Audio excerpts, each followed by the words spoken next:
Hi, and thanks for logging on to the Daily DVAR HaLacha. And here's a brand new halacha for us for Monday, the 19th of November, the 11th day of Kislev. Here we go. Today we need to explain the interesting difference between how Chanuka is celebrated versus how Purim is celebrated.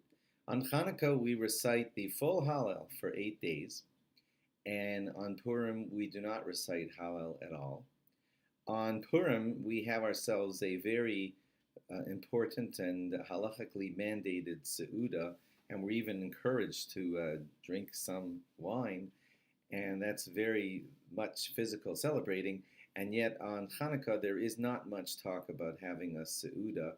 Um, some people do, and there seems to be some indication that a seuda should be held, but it's not given anywhere near the seriousness that the Purim seuda is given in the laws of the Shulchan Aruch. So the two-part question is, why is it that on Hanukkah we say the Hallel, a full Hallel, and we do not have a Suda?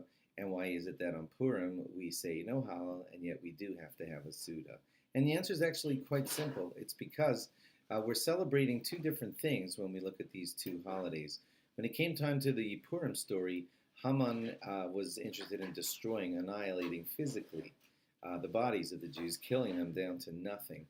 And so we celebrate in a fashion that celebrates our physical being here and surviving. So for that, it's most apropos to have the celebrating being done in things that the body can relate to, like a seuda, and eating and even some wine uh, when it's halachically appropriate. However, when we celebrate the holiday of Hanukkah, it's quite the opposite. The Yavanim, the Syrian Greeks, were not interested in destroying us physically. They were interested in destroying us spiritually, and they were trying to eradicate our religion. So our bodies were kind of like safe at the time, but what wasn't safe was our spirituality. And so what we do is we celebrate our spirituality by reciting Hallel.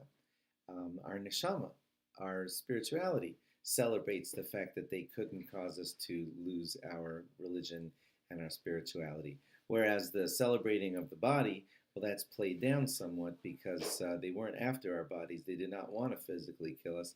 They wanted to assimilate our rituals and our all of our spirituality. And so we celebrate mostly with Hallel and lighting the menorah and things of the sort. Hope that's clear. Thanks for logging on, and log on again tomorrow for more.